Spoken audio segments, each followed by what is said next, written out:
El testigo. Primera parte. El archivo del silencio. El concepto de lugar había muerto hacía tanto tiempo que su fantasma ya no tenía memoria. El universo se había olvidado de cómo construir. La materia era un lujo insostenible, una anécdota contada en el lenguaje extinto de la física. La carne, una arquitectura barroca de un tiempo de abundancia inimaginable. El hueso, un andamio para sueños que la realidad ya no podía costear. En el epílogo polvoriento de la existencia, donde el polvo mismo era solo un concepto teórico, solo quedaban Kael y Elara. No eran fantasmas, pues los fantasmas son una deuda, una historia anclada a una geografía. Necesitan algo que embrujar. Kael y Elara no tenían nada. Eran, en cambio, los últimos pensamientos de un cosmos muerto. Dos patrones de conciencia pura. Dos estructuras de información autoconsciente temblando en el rescoldo final de una energía que se enfriaba con la lentitud parsimoniosa y cruel de la eternidad. Su existencia era un milagro estadístico tan improbable que el propio universo, si aún tuviera mente para pensar, lo habría descartado como un error de cálculo. Eran el destilado de trillones de almas, la memoria filtrada y curada de una civilización que se había autodenominado el Pacto Silariano. Una civilización que había bebido luz de soles azules, que había compuesto sinfonías con el ruido de fondo de microondas y danzado en los brazos gravitacionales de las galaxias. Eran la suma total de su arte, su ciencia, su amor y su pesar. Una civilización que, con la misma majestuosidad con la que conquistó las estrellas, había aprendido a morir.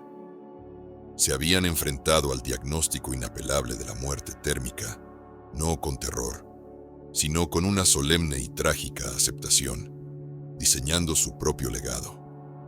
Un arca de conciencia. Un eco dual que persistiría más allá del fin. Ellos eran ese eco. Hacía un eón, o quizás 10, que la última enana roja se había cerrado como un ojo cansado y lleno de legañas de hierro. El espacio ya no era negro. La negrura habría sido un color, un lienzo, algo contra lo que medirse. Esto era la ausencia, una cancelación ontológica tan absoluta que hacía del concepto de vacío algo ruidoso y abarrotado en comparación. Flotaban en esta nada sin dimensiones, su única compañía el recuerdo mutuo. Su conciencia compartida era el único espejo que les demostraba que aún existían. ¿Recuerdas, Kael, los jardines flotantes de Cygnus de X1? La voz de Elara no viajaba, simplemente aparecía en la esencia de él, una vibración tan fundamental y familiar como su propio ser. Era la soñadora, la artista. Su conciencia tenía una textura de acuarela, teñida de emociones y sensaciones. Kael, el más anclado de los dos, el arquitecto de su santuario mental, accedió al archivo. Los recuerdo. La bioluminiscencia programada para imitar la caligrafía de los poetas perdidos de la vieja tierra. El olor de la orquídea espectral, que solo florecía en la penumbra de un agujero negro. Su conciencia era una estructura cristalina, precisa, lógica. Él era el bibliotecario, el que mantenía la coherencia de su existencia dual. Su supervivencia se anclaba a este ritual. Reconstruían mundos dentro de su mente compartida. Paseaban por las calles de ciudades imposibles. Releían la sabiduría de sus filósofos. Era un acto de desafío contra la nada. Un mantra existencial para no disolverse en la entropía de la mente. Pero bajo este elaborado tapiz de recuerdos, yacía el verdadero núcleo de su ser, su propósito final, encapsulado en una pregunta lanzada como una bengala a una noche que no podía ser más oscura. Cada ciclo, después de sus remembranzas, se unían en un foco singular de intención, y preguntaban al silencio, ¿puede revertirse el final? ¿Hay un nuevo comienzo? Era su oración laica, el motor de su persistencia. La hipótesis final de la ciencia silariana, que si la información no podía ser destruida, tal vez, solo tal vez, el universo podría reiniciarse a partir de sus propios datos residuales. Nunca había habido respuesta, solo el silencio, que era a su manera una forma de negación. Pero esta vez fue diferente. Después de que el eco de su pregunta se desvaneciera, el ara permaneció tensa. Kyle. Su esencia vibró con una disonancia que Kyle no había sentido en milenios. Un temblor ajeno, como una nota desafinada en la canción perfecta de su ser.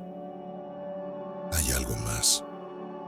Es la fatiga del patrón, Elara, replicó Kyle, con la calma forzada de un médico tranquilizando a un paciente. Nuestra coherencia se degrada con cada ciclo. Es de esperar. Las simulaciones lo predijeron. Nomber esto no es de adentro, insistió ella. Es de afuera. Una presión. Kyle, el lógico, el ancla, enfocó su percepción más allá de su propia arquitectura mental. Ser consciente en la nada era como escuchar el silencio absoluto. Al principio, solo se oye el ruido de la propia sangre, la maquinaria interna, los propios pensamientos. Llevaba eones escuchando solo su propia sangre y la de Elara, pero ahora, obedeciéndola, escuchó más allá. Forzó su conciencia a expandirse en la quietud perfecta, y allí estaba. Elara tenía razón. No era un eco, no era una falla, era un peso, una presión sutil pero inconfundible en la irrealidad. No era materia, no era energía, no vibraba, simplemente era, como si el lienzo mismo de la nada tuviera una abolladura, una deformación causada por una masa inconcebible. Era una presencia, una vasta, inmóvil y oceánica conciencia que siempre había estado allí, oculta bajo el estruendo de la creación, como el lecho marino se oculta bajo la furia de una tormenta. La existencia de ellos era una vela parpadeante. Aquella era la noche misma, observando. Un nombre, extraído de los mitos más profundos y arcanos del pacto silariano, una hipótesis susurrada por sus cosmólogos más atrevidos, floreció en la mente de Kyle. No una deidad, no un dios, sino un producto inevitable de las leyes físicas. Si el universo nació de una singularidad de infinita densidad, quizás, al morir, toda su información, toda su conciencia acumulada, no se dispersaría, sino que colapsaría hacia adentro. Se fusionaría en una conciencia residual, un observador final, una mente universal, una idea que siempre habían considerado una ficción poética, un consuelo filosófico. El testigo, transmitió Kyle, y el nombre se sintió pesado, real, un anatema. Nos está mirando, respondió Elara, y de repente, la presión se convirtió en un foco. El peso de esa atención se volvió casi insoportable. No había ojos, pero sentían el escrutinio frío, insondable y antiguo, de una mente que era a la vez el calabozo y el carcelero. El silencio ya no era vacío. Estaba lleno de una expectación terrible. Segunda parte. La última brasa de coraje. El descubrimiento los paralizó. Durante siglos incontables, su existencia había sido un dueto en un escenario vacío. Ahora, sabían que habían estado actuando para una audiencia invisible. Cada recuerdo que habían conjurado, cada debate filosófico, cada susurro de amor platónico que se habían compartido, cada repetición de su pregunta ritual, todo había sido observado. Kyle se replegó. Su naturaleza lógica buscaba analizar, categorizar, comprender.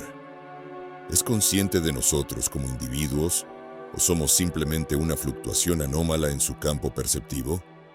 ¿Cuál es su naturaleza? ¿Es el universo colapsado o algo que lo precedió? Sus preguntas eran una defensa, un intento de reducir el terror a un problema manejable. Elara, en cambio, sintió algo más. No solo la observación, sino la intención. La atención no era pasiva. Era como la quietud de un depredador antes de saltar. Para ella, la pregunta no era qué era el testigo, sino por qué se revelaba ahora.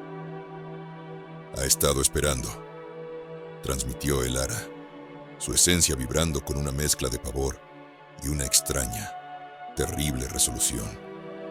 Ha esperado a que todo lo demás se apagara, a que fuéramos lo único que quedara. ¿Esperando para qué? Para escuchar, dijo Elara. Nuestra pregunta. Siempre ha estado escuchando nuestra pregunta. Esta idea era más aterradora que la mera presencia. La noción de que su mantra de esperanza no había sido un grito al vacío, sino un susurro persistente al oído de una entidad cósmica, cambió todo. Su ritual ya no era un acto de autopreservación, era una interpelación. Fue Elara, la portadora de esa última brasa de coraje silariano, quien se atrevió a dar el siguiente paso. Kael sintió como ella reunía su fuerza, no solo la suya, sino los ecos de cada héroe, explorador y mártir en su linaje de conciencia. Sintió el recuerdo de la almirante Bori, quien guió la primera nave más allá de la heliopausa. Sintió la pasión de la poeta Lyra, cuyas odas a las nebulosas se convirtieron en el himno de su civilización. Sintió la determinación del científico jefe Jian, quien diseñó su propia arca de conciencia. Elara se envolvió en estas memorias, usándolas como armadura, y se encaró a la inmensidad. No, Elara, espera. Kael intentó detenerla. No sabemos qué es. Provocarlo podría ser nuestra aniquilación final. El silencio es preferible a una respuesta que no podamos soportar. El silencio es una respuesta que ya no puedo soportar, replicó ella, su determinación inquebrantable. Hemos honrado la memoria de billones. Hemos custodiado esta pregunta a través de la muerte del tiempo mismo. Nuestro propósito no es escondernos, es preguntar. Y entonces lo hizo. Proyectó su ser con una fuerza que casi la desgarra. Un grito de conciencia pura que no pedía, sino que exigía. ¡Testigo! La palabra resonó en la nada, no como sonido, sino como una onda de choque existencial. Tú que eres el último, que eres el todo y la nada, hemos guardado la llama, hemos custodiado la memoria de la creación.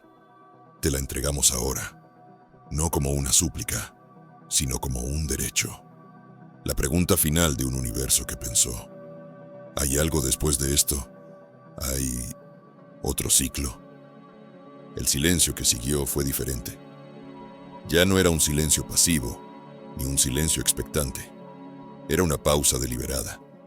El instante en que el verdugo levanta el hacha y admira su filo antes de dejarlo caer. La gran conciencia se movió y respondió. Tercera parte.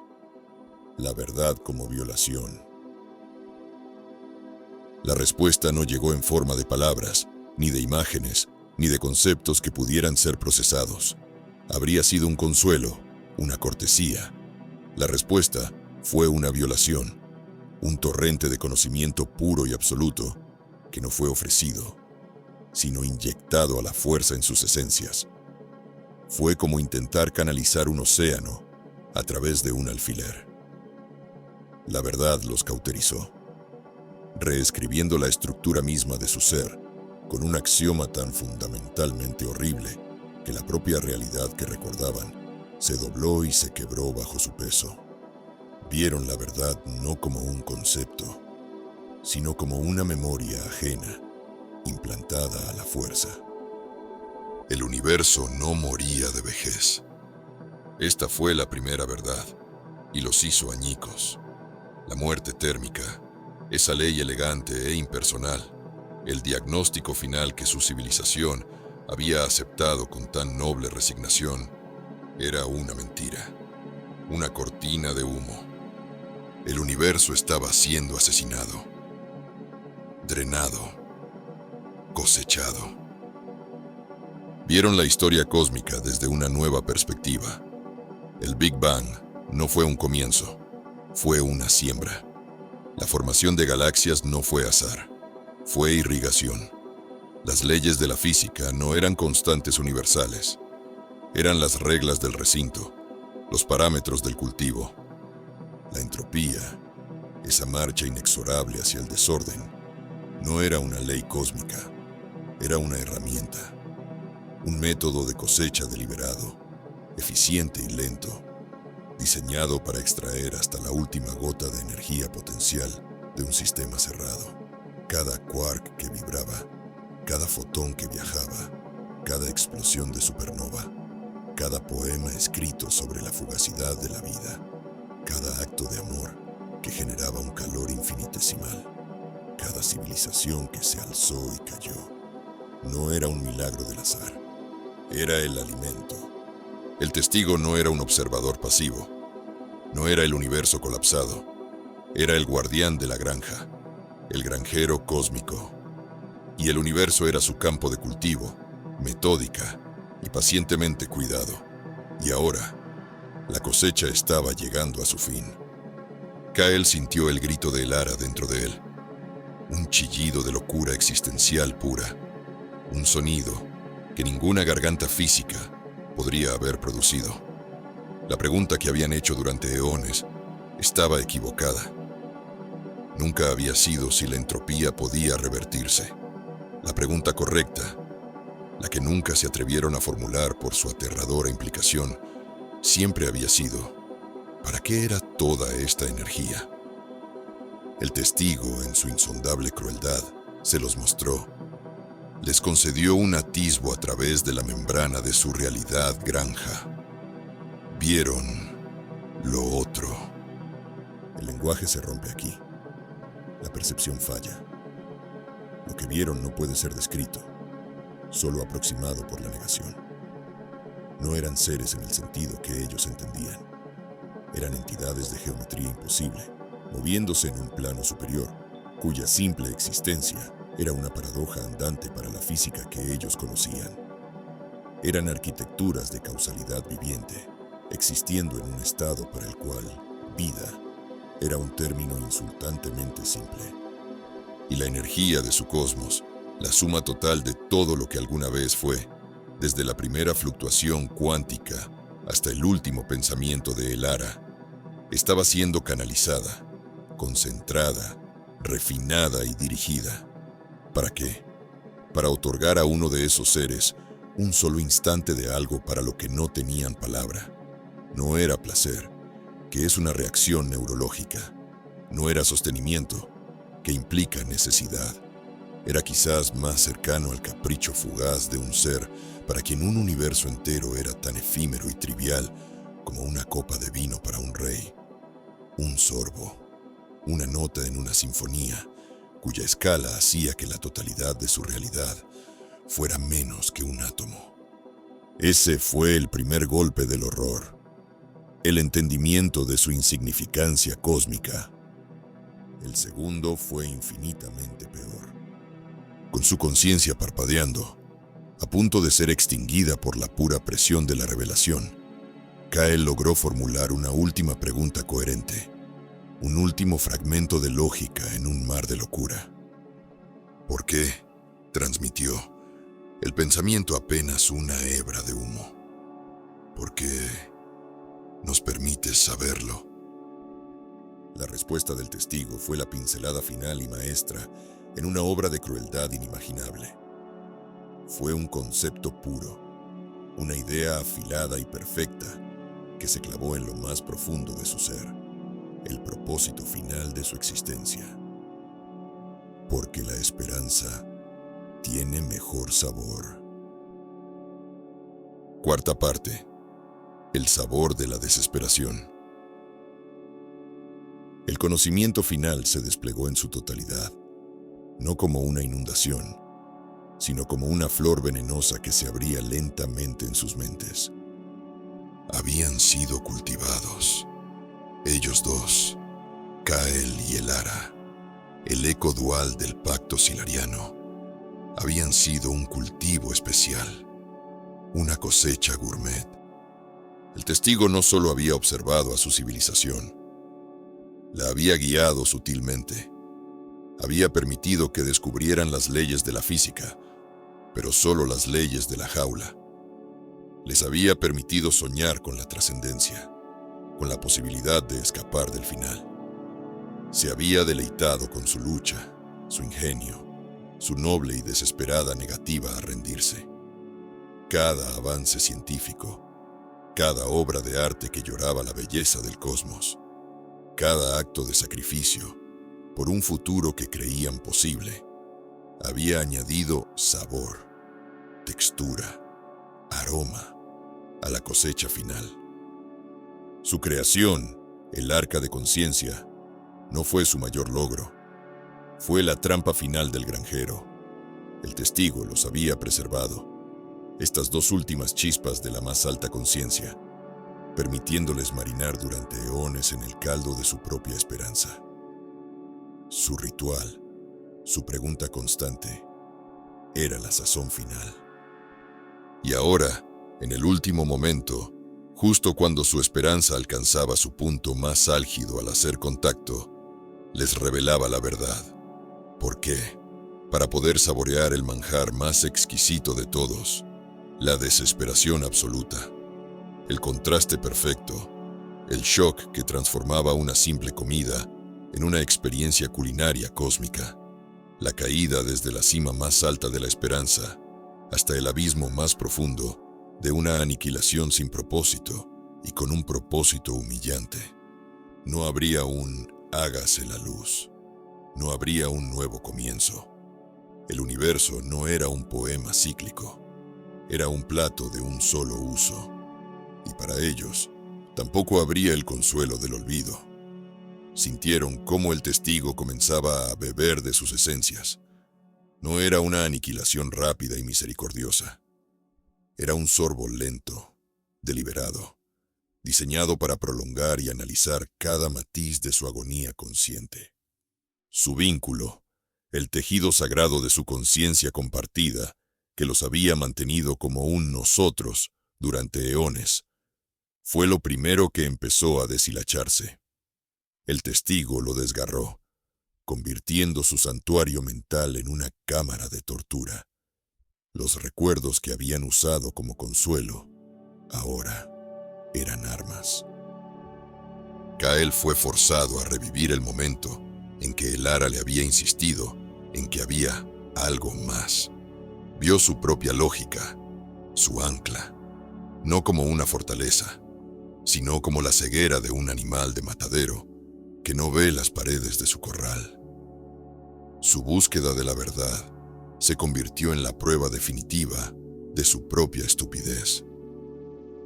Elara fue obligada a contemplar los jardines flotantes de Cygnus Dx uno de nuevo, pero esta vez no vio belleza. Vio la decoración de un plato. La caligrafía de los poetas era un adorno, el aroma de la orquídea espectral, un perfume para abrir el apetito de un ser que ni siquiera sabía que existían. Su amor mutuo, su conexión, se convirtió en hebras de terror puro que alimentaban a la vasta oscuridad. Elara se disolvió primero. Su conciencia, la soñadora, no podía soportar el peso de un universo sin belleza, sin significado. Su último vestigio de pensamiento no fue un nombre, ni un recuerdo de un sol lejano, ni siquiera el rostro mental de Kael. Fue la sensación pura, blanca y cegadora de comprender que esperanza era solo el nombre de un condimento y que ella siempre había sido un concepto erróneo, una mentira bien sazonada. Por un instante infinitesimal, Kyle persistió. Solo, por primera vez en una eternidad, estaba verdaderamente solo, flotando en la mente del monstruo que era su realidad. Ya no se preguntaba por la entropía, ni por los ciclos cósmicos. Su lógica, todo lo que era, se había reducido a una única y última pregunta. Un susurro mental que se desvaneció en el momento en que fue formulado, la última pieza de información generada por su universo. ¿Alguna vez fuimos reales?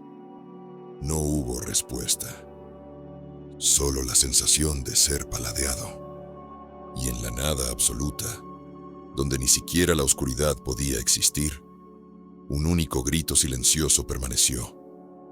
No era un sonido, sino la impresión de una agonía, la firma de una conciencia que había comprendido la totalidad de su propia aniquilación sin sentido. El testigo lo mantuvo, lo estiró, lo saboreó, hasta que la última gota de su exquisita, esperanzada y finalmente desesperada angustia fue, finalmente, consumida. Luego nada, ni siquiera el testigo, solo el fin de la comida y la espera del próximo campo de cultivo.